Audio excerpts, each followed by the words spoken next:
Queremos saludarles, mis apreciados hermanos y amigos, en este su programa Biblia al alcance de todos, un repaso de la escuela sabática. En esta mañana nos encontramos con una persona muy especial que siempre nos acompaña al final de nuestra emisión del trimestre.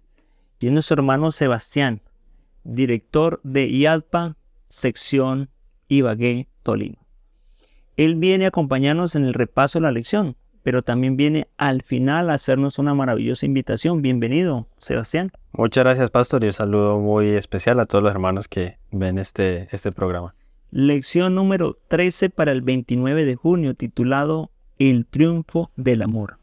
Y como es costumbre, mis apreciados, en nuestros programas, antes de abrir la palabra de Dios, pedimos al Espíritu Santo que venga y nos acompañe en la interpretación de las Sagradas Escrituras.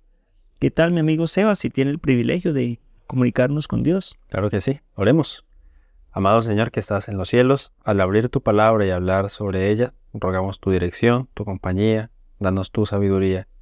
Y sobre todo, Señor, ayúdanos a alimentar la esperanza de tu pronto regreso y el fin del pecado.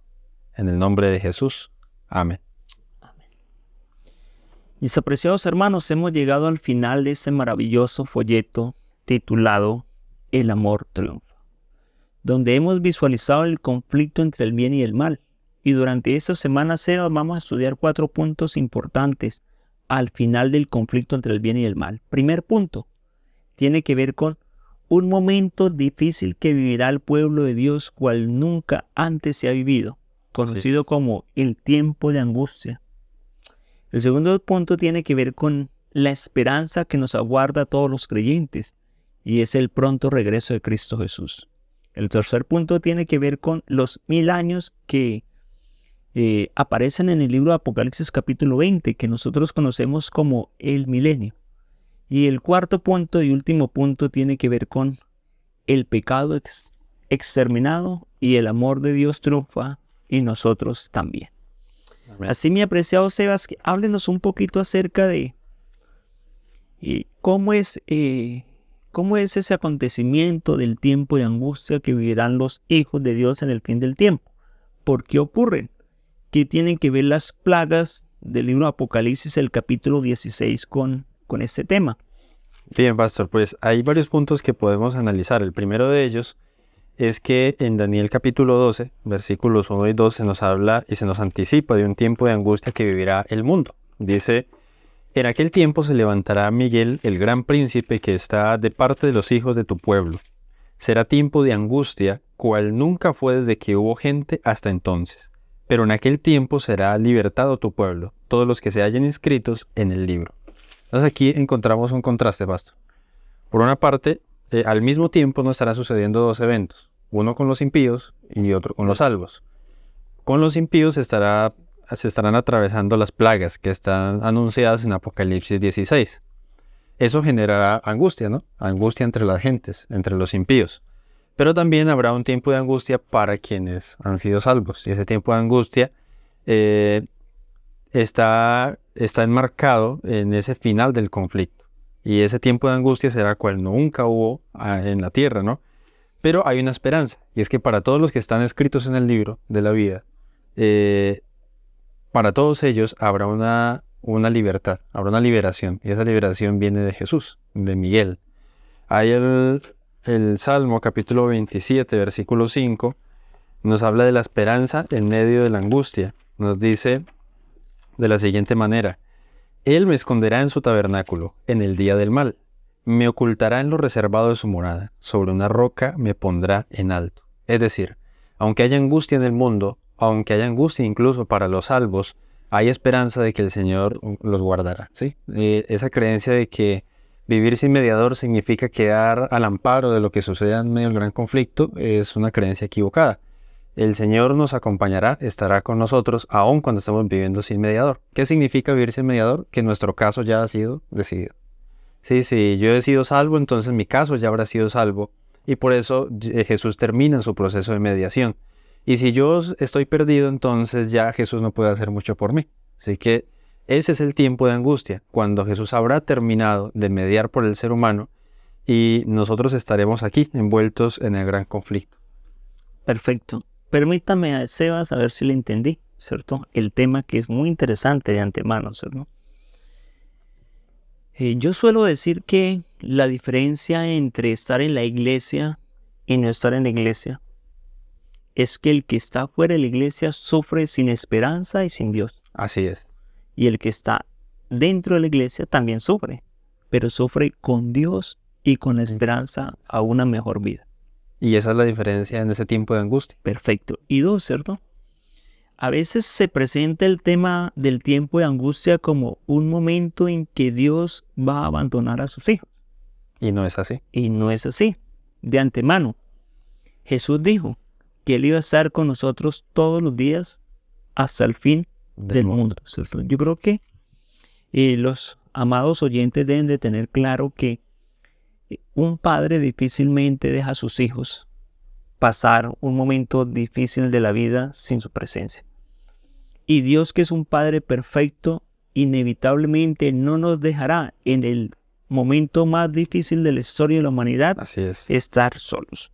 Ahora, una vez termine ese tiempo de angustia va a terminar, mis apreciados hermanos, con una esperanza, Sebastián, que es la esperanza que han tenido nuestros padres desde los tiempos del libro de Génesis, ¿cierto? Desde que entró el pecado, entró una promesa, y la promesa tenía que ver con un redentor, con un salvador. De antemano, los hombres de Dios en el Antiguo Testamento siempre esperaron que desde sus genealogías llegaría el Salvador, el Redentor del mundo, y lo esperaban al Mesías. Lamentablemente, por perderse de vista la esencia de Dios, el Mesías vino a los suyos y los suyos no le reconocieron, como lo narra los evangelios. Sin embargo, el Mesías llegó, y el Mesías, apreciado Sebas, esto nos deja una promesa maravillosa a los discípulos. De antemano, los discípulos habían estado 3 años y medio con Jesús, tenían una amistad muy cercana, pero un día Jesús les comenta que era necesario que Él se fuera al cielo y que iba a enviar un consolador para que les acompañara, porque su tiempo había terminado y había llegado su hora. Inevitablemente esta noticia le cayó muy mal a los discípulos, a los cuales se angustiaron tremendamente. Y en medio de esas angustias y ese sufrimiento, esa desesperación, Jesús les dijo lo siguiente. Esas bellas palabras que se encuentran en San Juan capítulo 14. No se turbe vuestro corazón, o sea, como que no estén tristes. Y el Señor les dice, crean en Dios, pero también crean en mí, que en la casa de mi Dios, el Padre, hay muchas moradas. Y Jesús dice, si no fuera así, pues yo los hubiera dicho, ¿cierto? Y el Señor ha ido a preparar las mansiones para que nosotros un día podamos estar donde Él también va a estar. Esa es nuestra esperanza. Así que esa esperanza tomó a los discípulos hasta tal punto que ellos se preguntaban si era en su tiempo que el Mesías iba a venir. Luego más adelante el apóstol Pablo consideraba que en su tiempo el Mesías iba a venir, ¿cierto? Llegó a decir, nosotros los que hayamos quedado, los que estemos vivos cuando aparezca el Señor, no precederemos a los que durmieron, sino que les recibiremos en las nubes de los cielos, se incluía. Y ha habido una característica del pueblo de Dios a través de todos los tiempos, Sebas. Y esa característica es que en todos los tiempos el pueblo de Dios ha proclamado y ha esperado con certeza la venida del Mesías. Incluso cuando Pablo le escribió a Tito, le invita a que tenga en cuenta ese evento. Es tan amable, Sebas, me lee Tito, capítulo 2, versículo del 11 al 14. Dice así, la gracia de Dios se ha manifestado para salvación a toda la humanidad, y nos enseña que, renunciando a la impiedad y a los deseos mundanos, vivamos en este siglo sobria, justa y piadosamente, mientras aguardamos la esperanza bienaventurada y la manifestación gloriosa de nuestro gran Dios y Salvador Jesucristo. Él se dio a sí mismo por nosotros para redimirnos de toda maldad y purificar para sí un pueblo propio, celoso de buenas obras.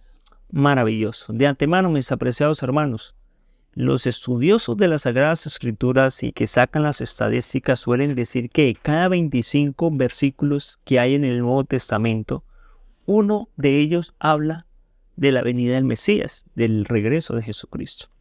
Inevitablemente, mis apreciados, el evento de la venida de Cristo será un evento maravilloso. Para los que por la gracia del Señor Jesucristo nuestros nombres estén registrados en el libro de la vida. Los que en medio de las dificultades, problemas y batallas nos hayamos mantenido de parte de Dios, tomados de la mano del Señor Jesucristo, habiendo confesado nuestras faltas y siguiendo el camino de la salvación. Pero ese mismo evento, Sebas, será un evento terrible para el que no conozca la palabra de Dios, para el que no haya confesado el nombre del Señor Jesucristo, para el que no se haya arrepentido y confesado sus pecados, y para que aquel cual nombre no esté escrito en el libro de la vida, sería día de condenación.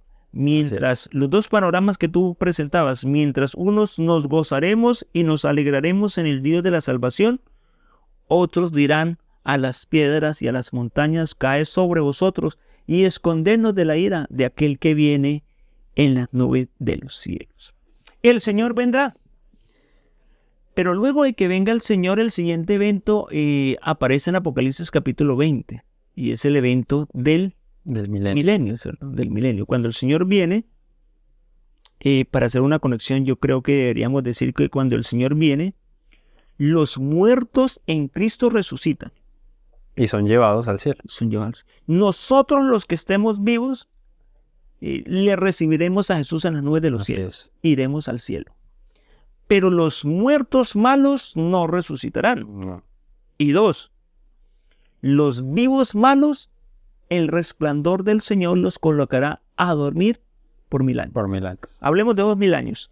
Listo, pastor. Entonces estamos hablando de eventos consecutivos, ¿no? Tiempo de angustia, viene la liberación y luego comienzan los 1000 años. Entonces vamos a seguir con el contraste. Yo voy a hablar de los 1000 años en la tierra. Ahorita hablamos de los 1000 años en el cielo. ¿Qué va a suceder en la tierra? Apocalipsis 20, del 1 al 3, dice de la siguiente manera. Vi un ángel que descendía del cielo con la llave del abismo y una gran cadena en la mano. Debemos tener en cuenta que estos elementos son simbólicos. La llave, ¿cierto?, del abismo, la cadena que el ángel tiene en la mano son elementos simbólicos. Hacen parte de la simbología de la profecía. Además de eso, dice, versículo 2. Prendió al dragón, la serpiente antigua, que es el diablo y Satanás, y lo ató por 1000 años. Entonces, allí comienza el milenio. Una vez desciende este ángel, ¿cierto?, aprisiona a Satanás, y Satanás queda aprisionado en la tierra por 1000 años, por ese periodo. Lo arrojó al abismo. Cuando hablamos del abismo, algunas versiones dicen infierno, ¿cierto? Cuando hablamos del abismo, está refiriéndose a lo mismo que dice Génesis 2, Génesis 1, 2, y es la desolación de la tierra.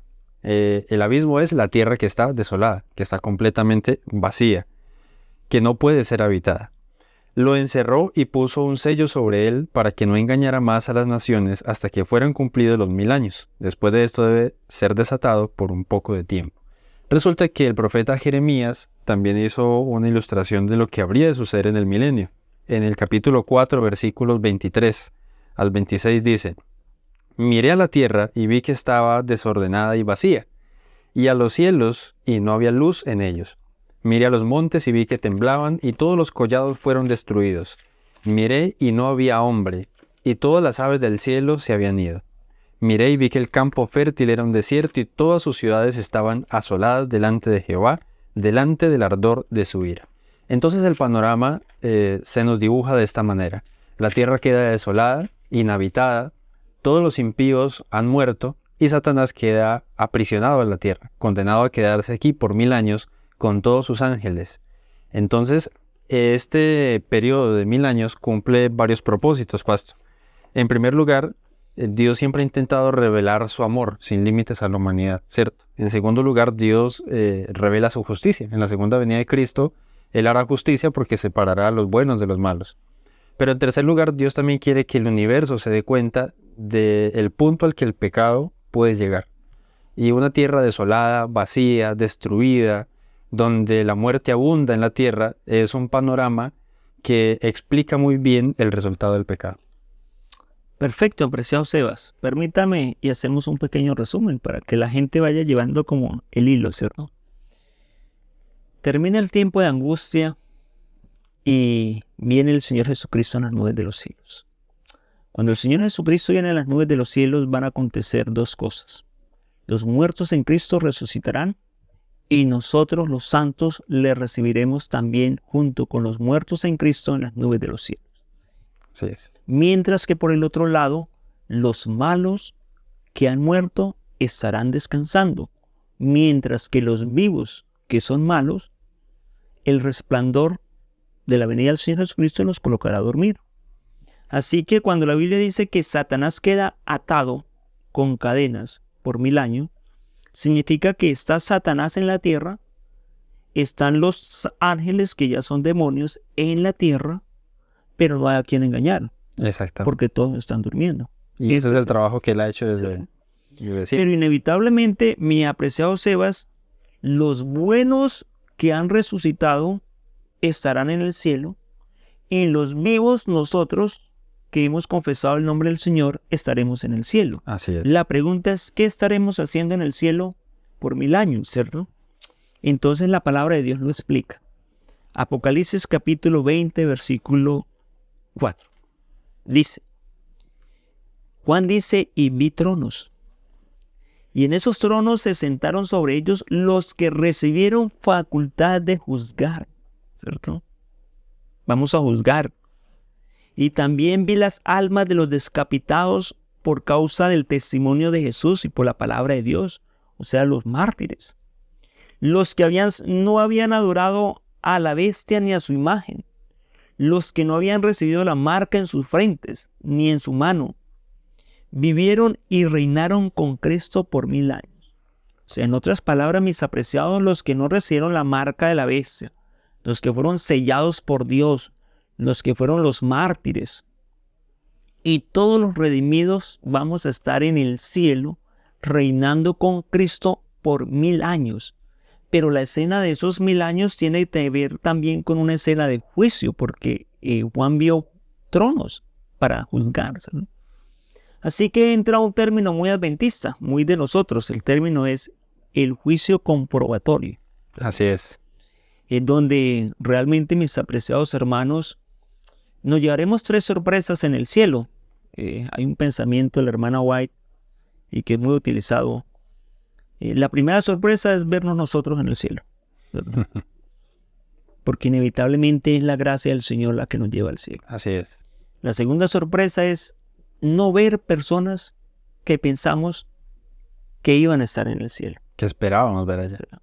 Y la tercera sorpresa es ver a personas que nunca pensamos que iban a estar en el cielo, ¿no? Sí. Así que como la idea es vindicar el carácter de Dios, entonces Dios nos va a dar la oportunidad de, durante esos 1000 años, inspeccionar, ¿cierto? Comprobar esto. Esa gracia de Dios para nosotros, esa gracia de Dios para con personas que nunca pensamos que iba a estar en el cielo, y de pronto inspeccionar también ese desligamiento que hubo de aquellas personas que no llegaron al cielo, ¿cierto? De la gracia, ¿cierto? Así que esos 1000 años va a dejar como vindicado la justicia, el carácter de Dios ante el universo, ¿cierto? La palabra de Dios continúa diciendo, versículo 5, pero los otros muertos no volvieron a vivir, sino hasta que cuando se cumplieron 1000 años, ¿cierto? Bienaventurado y santo el que tiene parte en la primera resurrección. La segunda muerte no tiene potestad sobre estos, sino que serán sacerdotes de Dios y de Cristo y reinarán con él por 1000 años. Versículo 7. Cuando los 1000 años se cumplan, porque eso nosotros vamos a estar haciendo allá en el cielo, pero acá en la tierra pues ya sabemos que Satanás está atado, podríamos decir simbólicamente, no tiene a quien engañar, los demonios tampoco tienen a quien engañar, los malos están durmiendo. Pero cuando esos 1000 años se cumplan, ¿cierto? Entonces Satanás va a ser suelto. ¿Por qué va a ser suelto, cierto? Porque vendrá la segunda resurrección, ¿cierto? Entonces, en ese contexto, pastor, el desencadenamiento de Satanás es la resurrección de los impíos. Exacto. Que él ya vuelve a tener potestad de engaño. Y ahí se cumple lo que dice por allá San Juan capítulo 5, ¿cierto? San Juan capítulo 5 dice, me llama la atención ese texto, aunque la lección no lo trae, pero quiero traerlo a colación. El texto dice lo siguiente, Sebastián. San Juan capítulo 5 dice, San Juan capítulo 5, a partir del versículo 25, pero quisiera ser más específico y leer el versículo 28. No os maravilléis de esto, porque vendrá la hora cuando todos los que estén en los sepulcros oirán la voz del Hijo de Dios. Y los que hicieron lo bueno saldrán para resurrección y vida eterna en la primera resurrección. Y los que hicieron lo malo también resucitarán. ¿Pero para qué? Para condenación. Porque lo que va a acontecer es que al final de los 1000 años, los malos que no aceptaron a Cristo van a resucitar, ¿cierto? Y Satanás los va a convocar. Y la palabra de Dios presenta ese, como podríamos decir, ese simbolismo, ¿cierto? O los enmarca en una palabra, a los malos y a Satanás. En la palabra es God y Magog. La pregunta es, Sebas, ¿para qué los resucita Satanás? ¿Y qué saldrán a hacer ellos? Bueno, pues allí hay varios asuntos, ¿no? El primero de ellos es que Dios ya ha dado toda la oportunidad al ser humano para salvación y ellos han elegido rechazar la salvación, ¿cierto? Entonces Dios ha hecho un juicio, porque todos debemos comparecer ante el tribunal, como dice 2 Corintios 5:10. Por lo cual, los salvos ya han comprobado la justicia de Dios, ¿cierto? Los salvos comprobaron la justicia de Dios durante los 1000 años. 1000 años. Pero aún falta que los impíos comprueben la justicia de Dios, porque toda lengua reconocerá que Dios es amor. Toda lengua tendrá que confesar que Dios tenía razón en medio de todo el gran conflicto. Entonces, en ese momento, cuando los impíos hacen el último intento, ¿no? por ganar allí en el gran conflicto, se cita en la lección un texto de Elena White donde se habla de que se les vendrá a su mente todos aquellos momentos donde la gracia fue manifestada para ellos, pero la rechazaron. Cuando uno ve una película, cuando va a ver uno una película, aparece algo que llama la sinopsis, ¿verdad? Y esa sinopsis es como el resumen de la película. Sí. Supongo que es una sinopsis, ¿cierto?, de la vida de cada uno de ellos. Algo así. El resumen de la vida de ellos, para que ellos al final reconozcan la justicia de Dios. Dios. Y que sus propias decisiones son las que los han llevado a estar en esa situación de perdición.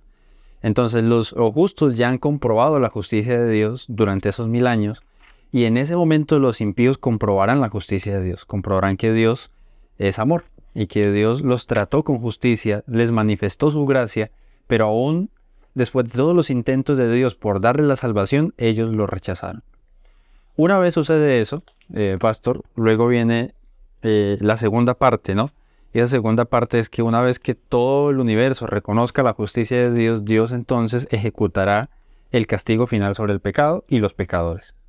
Eso está en Apocalipsis 29. Dice, subieron por la anchura de la tierra y rodearon el campamento de los santos y la ciudad amada. Pero de Dios descendió fuego del cielo y los consumió. Nosotros, como adventistas, creemos que el castigo de Dios es un castigo eterno, porque es un castigo que dura para la eternidad, ¿no? Pero no por la eternidad. Es decir, nosotros sostenemos que los impíos morirán porque serán consumidos, como dice el versículo 9. No sostenemos que Dios torturará por los siglos de la eternidad a los impíos, ¿no? Nosotros no creemos en un Dios que tortura. Nosotros creemos en un Dios que es justo y pone fin al pecado. Usted se imagina, pastor, si el infierno durara por los millones de años, pues el pecado no se acabaría. Si usted me hace acordar algo, Sebas, me hace acordar que en este tema del infierno existen 3 posturas, ¿verdad? Primordialmente. La primera postura es la postura del juego eterno, el juego para siempre. Para siempre. El juego por los siglos de los siglos. O sea, personas que se están quemando para siempre. Así es. En la segunda postura es el polo opuesto. No hay castigo, no hay fuego, no hay lugar donde la persona va a dar cuenta a Dios. Ni Satanás, ¿cierto? Ni Satanás mismo. Ni los demonios, ¿cierto? Cuando el versículo 10, el siguiente versículo dice, y el diablo que los engañaba también fue lanzado al lago que arde con fuego y ¿qué? Y eso fue donde va a estar la bestia, el falso profeta, ¿cierto? Pero hay una postura en la mitad, que es la postura que guardamos nosotros los adventistas. Así es. Donde los malos, incluyendo a Satanás, incluyendo los demonios, se les va a dar conforme a sus obras, ¿cierto? Se les va a dar conforme a sus obras, pero no eternamente, sino para desaparecer el pecado y la memoria de ellos para siempre. Así es. Entonces, en ese contexto, pastor, de acuerdo a lo que usted nos acaba de resumir, el castigo eterno significa dejar de existir. La muerte eterna es dejar de existir, morir para siempre. Que la memoria de los impíos será borrada, como dice usted. Ahora, entonces, aquí entramos en que el pecado terminará, el pecado finalizará, y el gran conflicto entonces habrá terminado. Y una vez el pecado finaliza, la tierra es restaurada, y entonces podremos comenzar a vivir una eternidad llena de felicidad sin pecado. Total. Ahí es donde el apóstol Juan dice, entonces vi un cielo nuevo y una tierra nueva. Apocalipsis capítulo 21. Porque la primera tierra y el primer mundo ya han desaparecido y ya no hay más, ¿cierto? Y en ese lugar Dios iba a ser nuestro Dios y nosotros íbamos a ser el pueblo de Dios. Y en ese lugar ya no va a haber llanto, ni lágrimas, ni dolor, porque todas las primeras cosas pasaron. En otras palabras, mis apreciados hermanos, al final, el mal pierde y el amor de Dios triunfa. Así es. Qué maravillosa lección, apreciado Sebastián. Yo la disfruté mucho. Pude darme un vistazo de nuevo a ese libro tan maravilloso que queremos recomendar, El conflicto de los siglos, que es el libro tan maravilloso. Y en segunda instancia, mis apreciados, pudimos disfrutar de cómo a través de todas las edades y todos los tiempos ha habido un pueblo de Dios que ha permanecido fiel y Dios lo ha cuidado y lo ha protegido. Y al final de la historia, ese pueblo va a ser reivindicado ante el universo y recompensado para siempre. Para siempre. E inevitablemente el mal recibirá la consecuencia natural de su extravío. Ha terminado la lección, pero ¿qué sorpresa nos tiene, Seba? Usted siempre nos tiene una sorpresa al final de cada trimestre. Bueno, pastor, quiero anunciarles que el tema de estudio para este próximo trimestre está muy interesante y se trata sobre el Evangelio de Marcos. Así que están todos invitados, invitadísimos a adquirir su lección de escuela sabática. Hay 3 formas, ¿no? Hay tres folletos. Está este folleto sencillo. Está el de maestros, para quienes quieren profundizar un poquito más. O está el 3 en 1, para quienes quieren ir y correr una milla más. Pero también acompañado con el estudio Escuela Sabática del Evangelio de Marcos. Y ya hemos lanzado un club de lectura de Escuela Sabática. Este trimestre estará acompañado por este libro que escribió el pastor Fernando Zavala, que se llama Jesús, amigo de pecadores. Si usted adquiere el libro, también tendrá unas clases exclusivas con el autor del libro y podrá disfrutar de algunos beneficios. Así que si quiere ser parte de ese club de lectura tan interesante, pues que no duden en escribirnos, ¿no? Y en contactarnos. Así que los invitamos a estudiar la lección del próximo trimestre, que va a estar muy, muy interesante. Gracias, apreciado Sebas. Por último, queremos decirles, mis apreciados hermanos, estamos en medio de esta transmisión, en este su programa Biblia al alcance de todos, un repaso a la escuela sabática, para decirles que oramos a Dios para que cada repaso sea una herramienta que pueda ayudar en su crecimiento espiritual. Y no olvidemos, estamos viviendo el tiempo del fin, los últimos minutos de la historia de la humanidad. Es menester para cada uno de nosotros estar tomados de la mano del Señor Jesucristo todos los días. Que nuestro nombre pueda estar registrado en el libro de la vida y nuestros pecados sean confesados todos los días en nuestras casas, en nuestros hogares, en nuestras oraciones personales, para el día venidero podamos hacer parte de ese grupo maravilloso que viviremos con Cristo por 1000 años y que un día reinaremos en esta tierra por la eternidad. Amén. Dios te bendiga, mi apreciado hermano y amigo. ¿Y qué tal, Sebas, si nos despide en oración? Oremos. Amado Señor, muchas gracias porque desde ahora nos anuncias que en el gran conflicto tú serás vencedor. Ayúdanos siempre a mantenernos y sostenernos del equipo ganador, del lado ganador. A que en las pruebas de la vida, las dificultades y el dolor que produce el pecado y el sufrimiento en el mundo podamos tener esperanza. Esperanza en los momentos angustiosos, esperanza en las pruebas y la esperanza de que un día vendrás y nos rescatarás. En el nombre de Jesús. Amén. Amén.